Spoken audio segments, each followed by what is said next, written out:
नमस्कार मित्रांनो, Swaraj smart study या यूट्यूब चॅनलमध्ये आपलं सर्वांचं स्वागत आहे. नुकत्याच आलेल्या अपडेटनुसार मे किंवा जूनमध्ये टेट परीक्षा होणार आहे. तर त्यासाठी जवळपास शिक्षकाची 4,000 जवळपास पदे 4,000च्या वर पदे निघणार आहेत. त्यामुळं अभिनय तो कभिनय याप्रमाणे आता टेटची जोरदार तयारी ज्यांनी केली त्यांना सक्सेस मिळण्याची दाट शक्यता आहे. आणि त्यामुळं तर या परीक्षेला टेट अनुषंगाने आपण एक टेस्ट सिरीज सुरू केली आहे. अत्यंत दर्जेदार क्वेश्चन आपण आपल्या यूट्यूब चॅनलवर घेणार आहोत. त्यामध्ये आज ही स्टार्ट झालेली आहे. त्यामध्ये पहिला क्वेश्चन आहे पहा, 6 ते 14 वयोगटातील बालकास मोफत व सक्तीचे शिक्षण हक्क कलम कोणता आहे? तर बालकासाठी जे 6 ते 14 वयोगटातील बालकास मोफत व सक्तीचं शिक्षण देण्यासाठी जे कलम आहे ते 21 संविधानात जे 21 कलमनुसार काय केलं आहे, बालकांना 6 ते 14 वयोगटाला बालकाला मोफत व सक्तीचं शिक्षण मिळणार आहे. तर कोणत्या घटनादुरुस्तीने हे 21 कलम संविधानात समाविष्ट करण्यात आलं? तर ते 86वी घटनादुरुस्ती. 86वी घटनादुरुस्तीनुसार हे समाविष्ट करण्यात आलं, ते 2002 मध्ये. आता बालकाचा मोफत व सक्तीच्या शिक्षण अधिनियमात एकूण प्रकरणे किती आहेत? तर 7 प्रकरणे आहेत. 7 प्रकरणे आहेत. आपल्याला विचारू शकतात की बालकाच्या मोफत व सक्तीच्या शिक्षण अधिनियमात एकूण प्रकरणे किती आहेत? तर 7 प्रकरणं आहेत. तर त्यानुसार राज्य बाल हक्क संरक्षण आयोगाच्या अध्यक्ष व सदस्याचा कार्यकाल किती वर्षाचा असतो? जर राज्य बाल हक्क संरक्षण आयोग आहे त्याचे अध्यक्ष आणि सदस्याचा कार्यकाल किती वर्षाचा असतो? तर 3 वर्षाचा त्याचा कार्यकाल असतो. त्यानंतर पुढचा क्वेश्चन आहे पहा, शालेय पोषण आहार योजना कशी आहे? तर पहा, शाळेमध्ये जेव्हा आपण शिक्षक म्हणून जॉईन होसाल त्यावेळेस शाळेमध्ये मुलांसाठी शालेय पोषण आहार योजना आहे. तर ही 1 ते 8 पर्यंत आहे. याच्याविषयी आपण डिटेल क्वेश्चन घेणारच आहोत.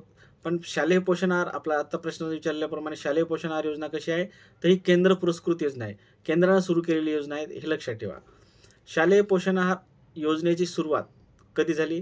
तर 22 नोव्हेंबर 1995 साली या योजनेची सुरुवात झाली. शालेय पोषण आहार.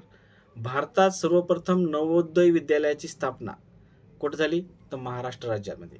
नवोदय विद्यालय जे संकल्पना निर्माण झाली आणि त्या संकल्पनेत नवोदय विद्यालय झाली, तर त्यामध्ये नवोदय विद्यालयाची स्थापना कुठं झाली? तर भारतामध्ये महाराष्ट्र राज्यात सर्वप्रथम झाली. जी खडूफळा मोहीम सुरू करण्याचा उद्देश काय आहे? हा प्रश्न विचारतात की खडूफळा मोहीम जी आहे ती कशासाठी राबवली जाते? आता खडूफळा मोहीम ही कशी आहे? तर ही एक शालेय साहित्य आणि भौतिक सुविधा देण्यासाठी ही खडूफळा मोहीम सुरू करण्यात आली शासनाद्वारे. तर खडू आणि फळा न देण्यासाठी नाही, तर ही साहित्य आणि भौतिक सुविधा देणे हे शाळेसाठी, तर ही तिच्यासाठी खडूफळा मोहीम सुरू केली होती. आता महाराष्ट्र शासनाच्या सरळ पोर्टलचा प्रारंभ कधी झाला? सरळ पोर्टलचा प्रारंभ झाला 3 जुलै 2015 साली. महाराष्ट्र शासनाचे जे सरळ पोर्टल आहे हे प्रारंभ कधी झालं? तर 3 जुलै 2015 साली.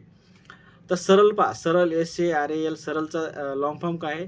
तर systematic administrative reforms for achievement of learning by student, असा सरळचा लॉंग फॉर्म आपल्याला जर परीक्षेला दिला तर आपल्याला लक्षात राहायला पाहिजे. आता एक युडाईज ही पण एक संकल्पना आहे आपल्या शालेय विभागात. तर ती युडाईज संकल्पना काय आहे?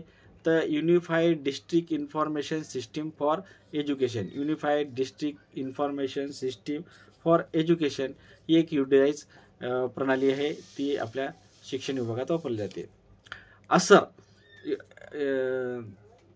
पर युडाईज ह्या प्रश्नाला युडाईज प्रणाली विकसित करणारी संस्था कोणती आहे? तर ती ही न्यूपा ही संस्था आहे, न्यूपा. त्याच्यानंतर असर म्हणजे काय? हा सगळ्यात महत्त्वाचा असरचा अहवाल असतो. असर म्हणजे काय? तर annual status of education report.